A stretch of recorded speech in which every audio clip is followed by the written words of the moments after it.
Okay, so I just wanted to give you some general sort of hints about the way that the 3D sort of thing works. How many of you have machines in your lab, in your center? 3D machines? 1, 2, 3, 4, yeah, 5. Okay, so this is going to make sense for those of you who have machines. For the rest of you, see what happens. This is a little bit of a repetition of what we talked about previously, but I'm just going to, so there are three different transducers that are available for transthoracic 3D echo on the Philips system. And on the GE system, there's one. On the Siemens system, there's one, that kind of thing. In general terms, they're going to have little different user interfaces and stuff like that. Some of the transducers are really pure 3D kind of transducers. So for example, the GE and the Siemens transducers are really designed for pure 3D. They're very large, they have low frequency. I don't think that they're very adaptable for pediatrics, you know. But they will be as time goes by. The Philips machines have they have a pediatric transducer. It's a 7 megahertz transducer. It's called the X72. Any transducer on the Philips thing that starts with the letter X is a 3D transducer, and so it can be used for that purpose. So the way you use 3D on your system is you basically plug in your transducer and really start imaging with it. I mean, it will give you 2D and it'll give you color. It's basically does everything that the 2D transducer does, and on top of that it also does 3D imaging. It's as simple as that. Okay. There are a couple of things about it that are different. One is that you're going to have to optimize the grayscale on the 2D to make it acceptable for you. Okay. The second thing is that when you decide that you're ready to do a 3D echo on somebody, I think the best thing to do with this is just aim for the easy things. You know, don't try to don't try to image somebody with a complex, unbalanced. I mean, it's just not worth it. You know, just try a normal 4 or 5 or 6-year-old cooperative kid who has a good-looking mitral valve. Just try normal structures first, and the way to do it is to kind of put your TGCs and LGCs about in the center. Okay. There is no eye scan button for 3D, so that's an important challenge for you. All right. There are two different buttons on the right touch panel, one of which is called Live 3D and the other one is called Full Volume. So one of you told me earlier that that on their system it takes time to acquire the images. It takes time if you're in the full volume mode, because a full volume mode is basically the data set looks like this. And if you look over here, this data set is acquired over 4 cardiac cycles. This is a little I'll get into this a little bit later. But 4 cycles, in other words, this is, if you just think about this as 4 wedges of an orange that are stuck together, like 1, 2, and 3, and 4. If you're looking at them from the side, like this, and they're being stitched together, Now the problem with this is that in children who are maybe mobile or breathing or who have an active precordium, you can get the most challenging part for the machine is when it's moving from the one beat to the next, to the next, to the next. So you end up with this potential for getting what are called stitch artifacts. There are artifacts in the middle here. Okay? If you have stitch, then it doesn't look good. It looks ugly. And you can't make any assumptions on what's going on inside. You can't, because it looks like slashed through the whole thing. It's like if you can imagine a cut going through the entire data set, Now, what we prefer is this mode, for which there's a button. So on your right-hand screen on that machine, where it says 2D and color flow and pulse wave and continuous wave, if you have a 3D transducer that is plugged in, there's a button there that is called Live 3D.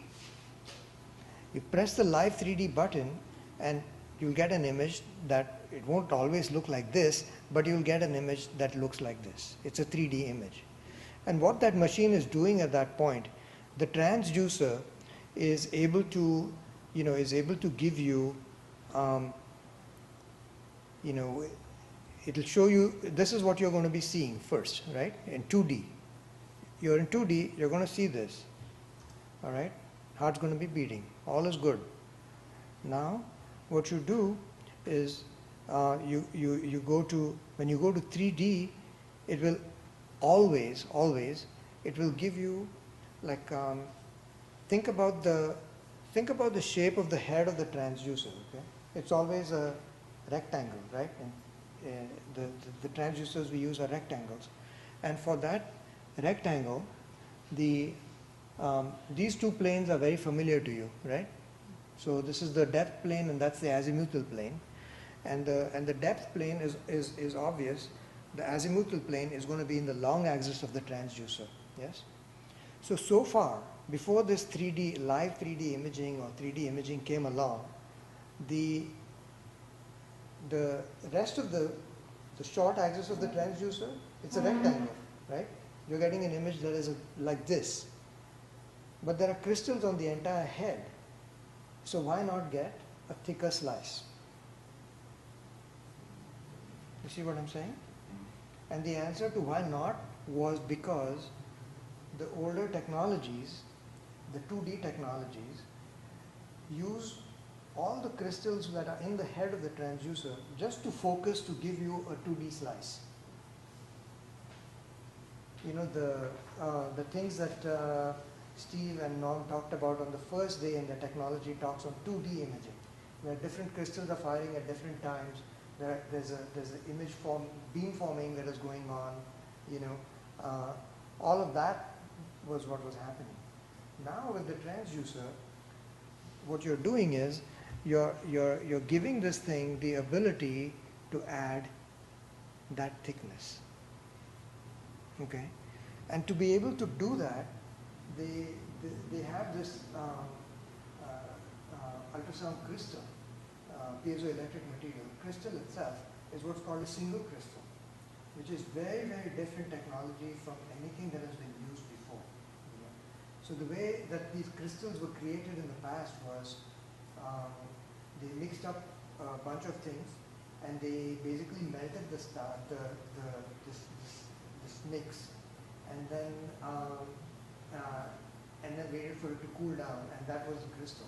The problem is that there are multiple crystals inside that. You don't really have control over it. With this technology, what they do is they melt everything and then they very, very slowly pull something out of it as it thickens. So it comes out as one big crystal. So that one crystal is then cut into 3,000 little pieces.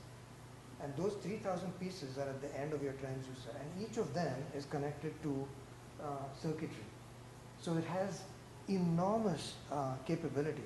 So that's why the images, especially the 3D images, the TE images and all, they look very different, you know, and cool. And they take up a lot of space because they're based on just completely high-level technology. And the amazing thing is you have it in your lab. That's the great thing. Now, a couple of things about the. So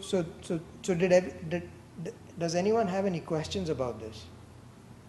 It is always going to give you what you're seeing on 2D plus that much in the back. Okay. You know, and you're like in your apical 4-chamber view, you hit live 3D, it's going to give you that much in the back, always behind. You know, not the front top. If you need to see the front, then you tilt your transducer a different place. Okay? Now, a couple of things about the controls, which I think are probably the most important thing. So I could just Yeah, yeah, when you acquire yeah. do you have to do a sweep? No. Or you just So it's up to stay the you. same? Yeah, it's up to you. If you're doing a live 3D acquisition, you have to have an EKG on. It's a really good idea to have an EKG on the patient when you do these, especially for the volume acquisitions. In the current version of the technology, this could improve, you know, get better. But right now, you have to really have an EKG on there for the volumes. For live 3D, you don't need an EKG. Okay?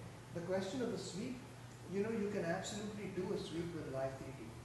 In fact, it's actually very helpful to do it because you learn anatomy better. Because what you're doing with 2D imaging is you're doing a sweep with one thin slice, right? And you're building it up in your mind. You know? But if you can see everything and then do this, your sweep will actually be shorter because you're seeing more information in each part of the sweep. You with me? Now, it does take up a lot of space on the drives and all, so you have to be kind of aware of that. You know. Now, let's say that so I'll talk a little bit about optimizing the image, and then I'll talk about how to save these images. Doesn't matter what PAC system you have. So let's say that you acquire something and you look at it. First question is, you know, how do you change the way that the image looks? Well, you know, so conventional 2D image will look something like this, right? We like things to be look straight on, you know, we don't like to have images looking tilted, then we'll say they're off plane and things like that, right? 2D images are very black and white, you know, there's a lot of black in there, yes? A 3D image has a lot more information inside it. You just have to know how to get that information out.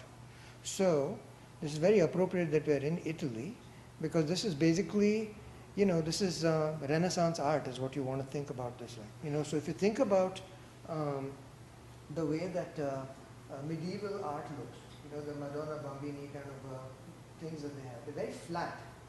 There's no perspective at all.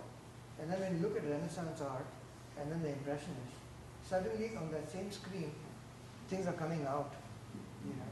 So our challenge is that we have a two-dimensional display. We don't have a sculpture. We have to create something that is going to look like a sculpture. So, and 3D displays will cost more euros than anybody has right now. So that's not going to happen anytime soon. You know? So it has to be, we have to deal with what we have here. So what you do with this is you basically, these are all controls that are available on the machine in terms of just, you know, the ball, the track ball on the machine is what you would use to tilt the image. You don't have to do this with you hold your transducer still. In fact, once you have this, one beat, acquire the one beat.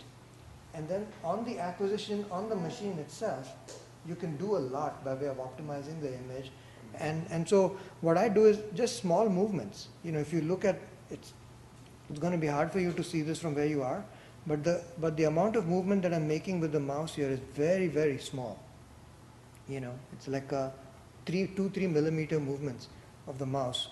And because if you make sudden movements, you're going to get lost.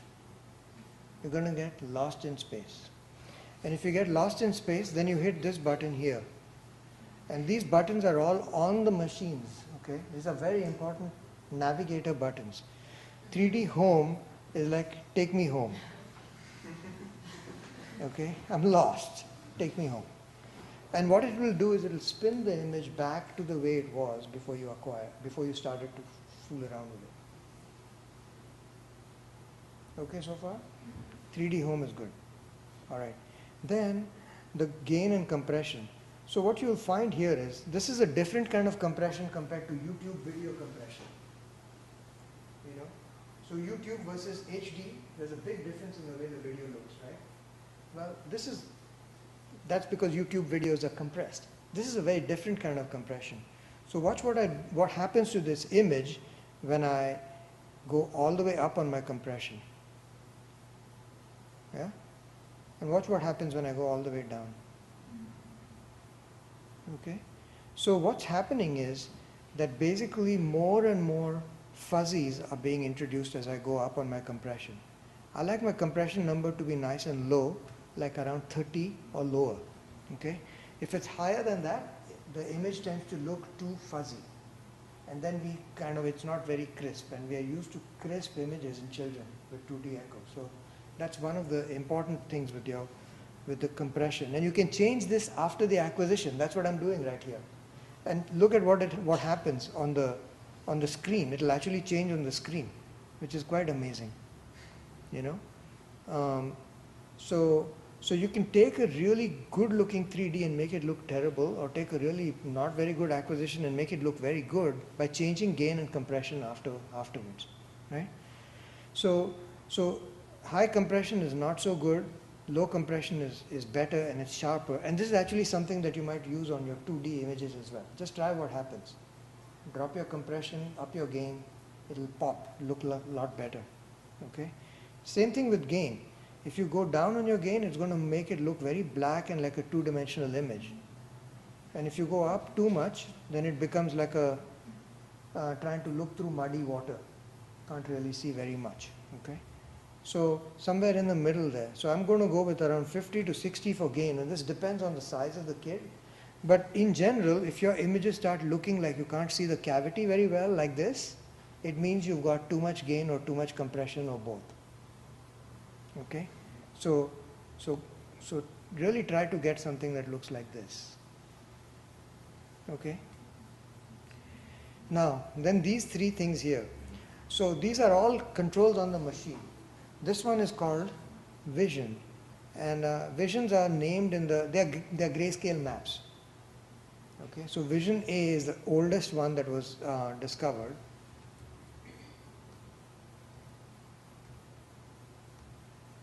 And it looks like that. And you can scroll through these and you'll find that they all look really sad and orange. You know, they all look orange, all right? Except for this last one. And the last one is the most recent one that their company came out with. And the same is true of the other vendors as well. These are holographic vision maps. And this is very similar to Renaissance art, if you think about it. They're trying to give you the sense of depth, illusion of depth in a two-dimensional image. And the way they're doing it is by colorizing the pixels so that the ones in the back are blue and the ones in the front are orange. And this is a dynamic color. So watch what happens. That's blue and this is orange now. So if I turn it, it changes. You see? This part became more orange, that part became more blue. It's a way to tell you that the blue things are far from where you are, and to kind of teach you anatomy a little bit, perspective, this kind of thing. All right? This one is the colorize button. So I don't like my images to be gray because they look awful. I don't like them to look like this. This is very Republican. I like this color. This is much nicer for me. And then there's, there are all kinds of strange colors. I just prefer the number 2 color. And then this button here is a 3-dimensional X-res, which is very important, an important control. So look at the way the heart looks here. Look at the way that thing looks. And watch what happens when I put my X-res to medium. See what it did? Can you tell a difference? So it became a bit smoother, like too smooth. Now this one is kind of not too smooth, not too harsh, just right. So I prefer this one, it's like Goldilocks. Okay? So these are my preferred settings: Vision H, Colorize 2, X-res low. They're standard settings that I use all the time. And then the gain and the compression, I told you. Right? So that's how live 3D stuff works. Now let's say you get an image that looks like this and you're very proud of it and you want to save it to show somebody, or you want it to become part of the echo, but you don't have QLab on your server, or you don't have 3D viewing software in your echo pack system, but you have an echo pack system. Okay, if you have videotape, God, I don't know. But if you have an echo pack system, like a GE or a Singo or a Hartman, it doesn't matter what you have. Then on the echo machine, you hit freeze.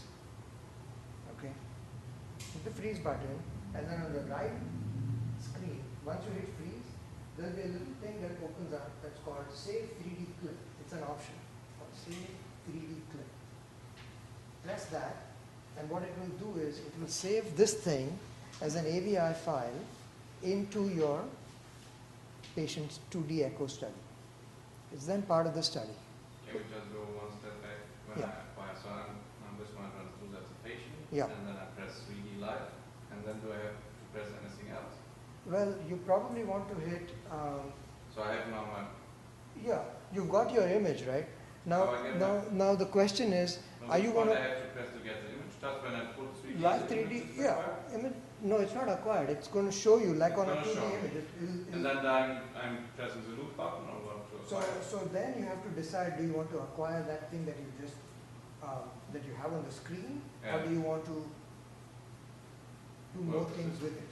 Yeah, Chances are you're going to want to do some things to it. yeah. Okay, if not, that's great. If you like what you see there, then, so when you hit the acquire button, Mm-hmm. okay, what it will do is it will save this as a three-dimensional loop, Yeah, okay. Yeah. Mm-hmm. which you can then manipulate later on the machine or inside this kind of software, if you have this kind of software. Or you're going to have to go back to that machine after the day is over, whenever it's free, to manipulate it. And there's nothing wrong with doing that. That's fine. But because it'll give you a little bit of flexibility, that kind of thing, And then if you hit acquire, then unless you have 3D viewing software inside your EchoPack system, you're probably not going to be able to manipulate it inside the pack system. If you have, the companies are quite proprietary, and so the Philips guys have, we have an Accelera system, which is the Philips version. And so inside Accelera, we bought this 3D software because we are big 3D people. So when we acquire this, it goes into the patient's echo study, and it shows up as a little thumbnail just like every other one with a little yellow triangle next to it. And you press the yellow triangle and it launches this software on the computer. You see? But this software costs a lot of money. So, Oh, maybe they know that. yeah. So we haven't got a lot of money. If we Nobody does have that. only the machine, Uh-huh. okay, with the software, Yeah. we start with the exam. Yeah. Then we press the button of live 3D. Yeah. Okay? And we, I understood that we have that image. Yeah. Okay? But we don't have all the buttons inside. Yeah. Or do we have? You those have kind them. You have them. You just have to. gain, 3D compression, Yes. version, all Yes. You have all of these. Yeah. The gain compression buttons are the same ones that are used for the 2D gain and compression. But when you're in 3D, they apply to the 3D. Okay. And if you in the screen we see not exactly not this exactly, screen, but the function is the same. the functionality is all there. And I can't be more specific because I don't know what version of the machine you have, and they keep changing what they're running on. It's difficult from one year to the other. Philips. Yeah. So, but what you can do is then once to experiment with it, just acquire something on yourself or on a patient or something, create a separate study, acquire it, so that way it stays on the machine.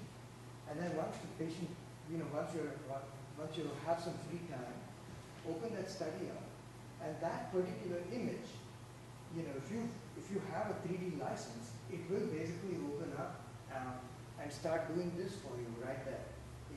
Once it's playing, then you can change your gain and compression and all of that. You can add XNS or take it off. If it's a full volume, you can crop it or do whatever you want. And then, even from a study when you open it up, when you open up later, you can hit save 3D clip and it will save it. And it will play just like a 2D. You don't need the software. It will play just like a 2D image inside your pack system. You don't have to do anything more than that. Is that making sense? No. And with the trickle, we can rotate the imaging, but you have to do everything with the machine. Yeah, you can't, once you acquire this as an AVI, it's like a 2D clip. You're not going to be able to do this kind of stuff to it. No, you can't do that. Sorry. Yeah.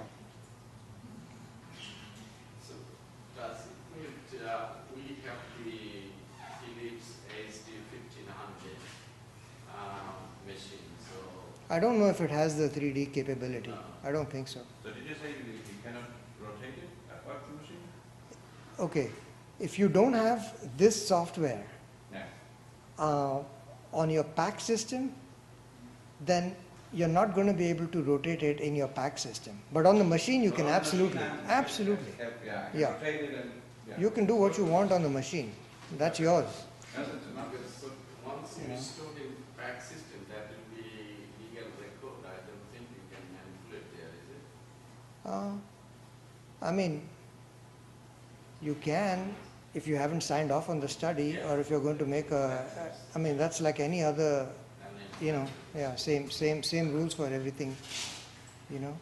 But, you know, you can do lots of other things. I just didn't have a chance, I didn't have time to kind of go into all of these, but, you know, but you can make measurements. You know, this is like a multiplanar reconstruction kind of a thing on this, where, you know, you can actually make, that 3D has now been cut into 2Ds.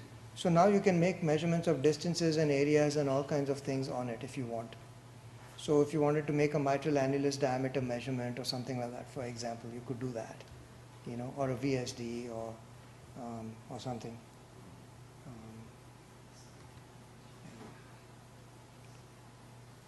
So the next thing I'll show you is a full volume. So full volumes are, you know, so this is a 4-beat kind of an acquisition, and these are a little bit more challenging in terms of the, let's see what time it is. Don't want to keep you guys too late.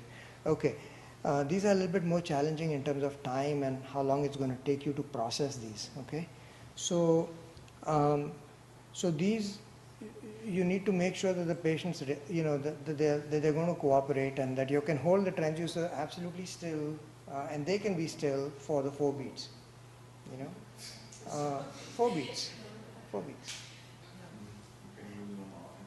Now, when you do that, they're going to come up looking like this. They look very complicated.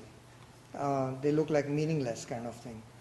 And on these, you have to do a lot of cropping to get into it, because it's kind of like grabbing a big fruit. You know, you kind of need to peel it to get to the good stuff inside. So what we're going to do here is, the first thing we're going to do is hit this button. So if you're on the machine and you acquire a full volume, as soon as you do that, what it will do is it will cut the front half of the picture off like this. And then it will ask you 2 things on the side: accept or reject. Full volume. If you say reject, it's deleted from the system. Okay? So you might want to think about that. You start with the 4-chamber? Yeah. Yeah, I think the 4-chamber is really good, and subcostals are good, but 4 chambers are the easiest. So what you do here with the full volume is, you know, you kind of, you know, what I like to do with these is, if I'm going through the trouble of getting a full volume, I want to make sure that it does not have stitch artifact. Now look at this image here. Look closely. You're going to see a line here. You see this line? Look closely here. You see another line here. See? So this is acceptable stitch. It's not bad. It's okay. All right? If you got anything more significant than this, and see even here now, once you get used to those two, then you'll see a third one here. Now remember, this doesn't mean that the image on the inside looks like this. It doesn't. It's just that if the outside already looks really bad, then you don't want it. Just reject. Don't waste your time. Okay? So now we're going to hit auto crop, and we're going to go back to 3D home, because I don't want to keep spinning this thing. So that's what it looks like, because it cut away 2 parts, you know, because there were 4 wedges, it cut away 2, so you can look at the remaining 2 now. All right? Now on this, once again, I'm going to drop my compression, and I'm going to, actually here I'm going to drop my gain, and the reason I'm dropping gain is because I want this stuff in the cavity to go away. See, watch, if I go up on that, see how fuzzy the cavity gets? I don't like that. So I'm going to drop that, and then I'm going to go to my standard. So these are my standard settings over here, right? Now, if I want to crop this image, then I like to put this thing on that is called the crop adjust box, because it's my guide. It tells me what I need to cut. Okay? And these are controls that are available on your IE33 after you accept your volume. You can't do much of this before you accept it. Accept doesn't mean that it's gonna, you're stuck with it. You can delete it from your pack system if you don't like it later or something. But cropping is what we use for volumetrics of the LV that I didn't get a chance to go into because of time and all. And I can show you that. But I think we'll run out of time. And we also use it for showing complex things like the canal defect that we saw and things like that. Okay? So the way to think about cropping is that you're dealing with a three-dimensional object. Think about yourself as a surgeon or as a pathologist. If you want to look at the septum, then you need to be inside the ventricle. Okay? You can't be outside the ventricle. No surgeon is going to try to close a VSD patch before they look at this VSD. Right? They have to be in there. So we're going to do the same thing. You look at AV valves, we're going to either cut off the atria or cut off the ventricles or both. Okay? You getting this concept? It's a very, very foreign concept for echo. Very foreign. But it's okay. So what we're going to do here is, first thing we'll do is, let's say we want to look at the septum, because that's important. So look at the colors. The colors will tell you what you need to cut. Okay? Because people always want to know, how do I know? Red min, red max, all these names.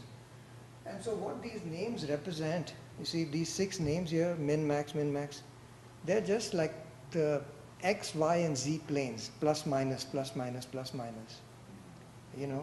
And all that happened was that the engineers in this company decided to give them color names. So they called them the red and the green and the blue, min and max. Blue min will always be, so the blue plane is the depth from the transducer, which is what we're all used to. Yes? It's depth from the transducer. It's just got given a new name. It's called blue now by this company. Okay? Azimuthal plane is called red. Thickness, which is a new elevation plane, is called green. Right? Now, so you're going to tell me, if I want to cut off the free walls of the ventricle and I want to look at the septum, what should I cut?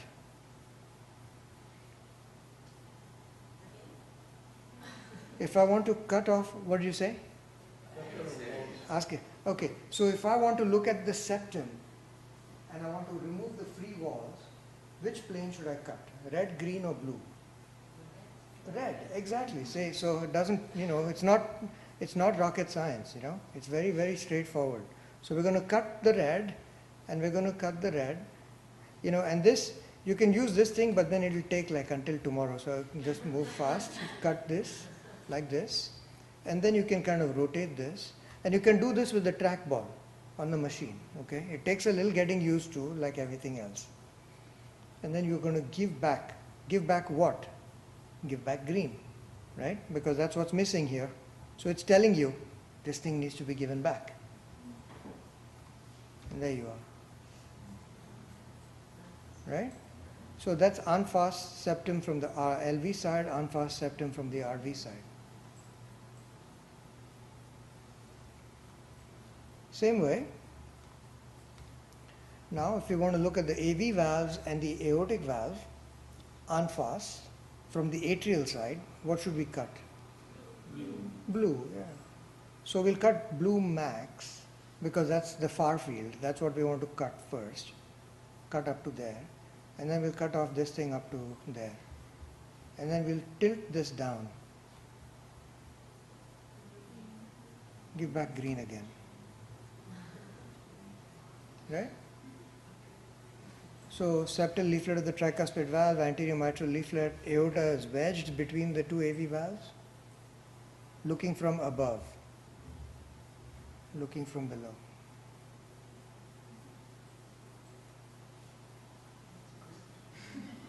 Right? Making sense? Very easy. Yeah, I mean, you know, because it's just a matter of getting used to a different way of thinking about the heart. You know, people get very intimidated with 3D, and there's no reason to, because you have it in your lab. Why not? You know, so now that you know that, for example, you can take this canal, and okay, I want a volunteer to come up here and do this. Come on. I want someone to come up here and do it. I'm going to talk you through this. All right. So what are you going to do first? This is full volume. So it tells you up on the screen that it's a full volume. It's a really good idea to look at what you're going to do. Full volume. Right? It tells you what the gain and all those settings are. Then I go to autocrop. Autocrop, exactly. Now Then I do now you won't need to optimize your image, right? That's So go to black and white. black and white. You know why it's not called 2D? Because it's 3D, that's why. Yeah. Good. So I go down with my Yeah, there. good. Mm. Great, great. Mm-hmm. Then I'd get your standard things. How long have you been doing this?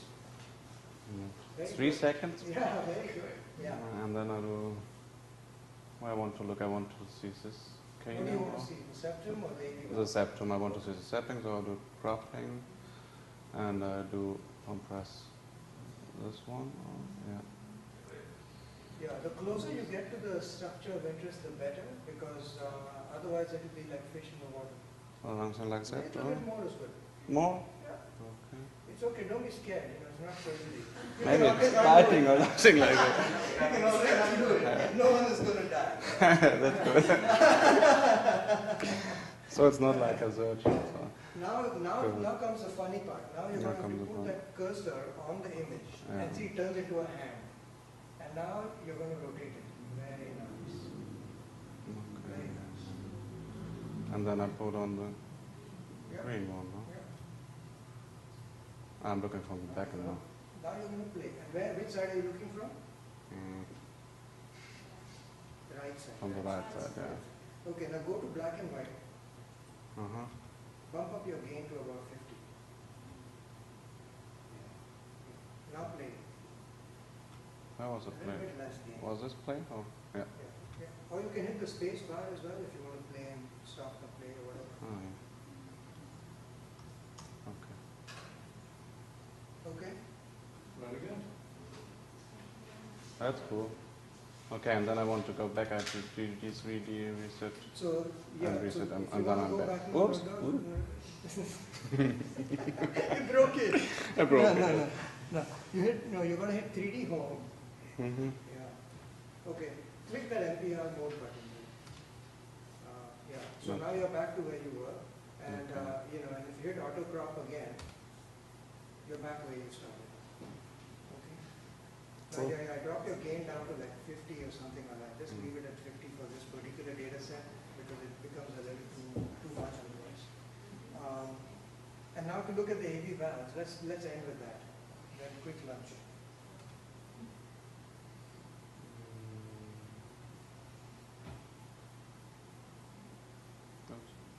No, it's hard.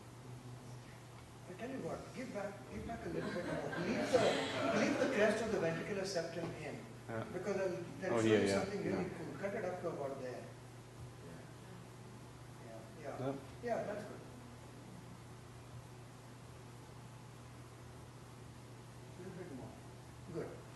Good. Yeah, so you don't want to go past the crest of that floppy, disgusting because otherwise you're going to make a hole in it and people will say they get a hole out of it.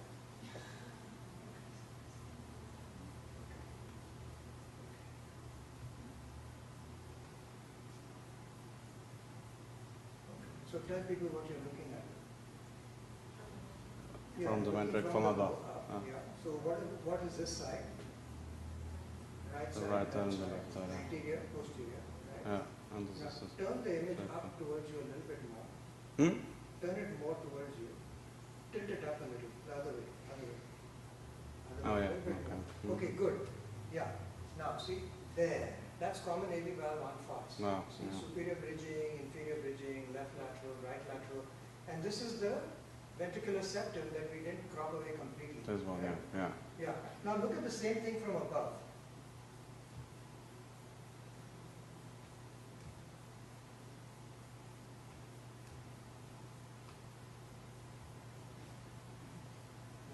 Yeah. And this is- Yeah, keep tilting. Keep tilting more. More. Okay, good. And now I see the See, the septum as blue well. thing Oh, is the that's a septum, huh? septum, right? Looking from above, because it's far away. It's telling you it's far away. This is the middle scallop of the superior bridging leaflet. See, this thing looks Yeah. like broccoli, this stuff here. Prolapsing, you know. Okay. That's a left lateral, that's a right lateral, that's inferior bridging, and the aorta is unwedged over here. Okay. Now do me a favor, go to the cropping thing here, and cut away the rest of the ventricular septum.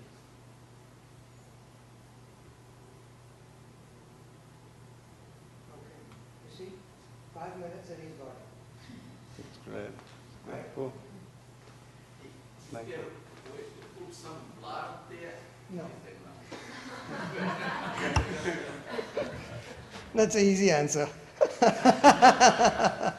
No blood, bloodless surgery. All right.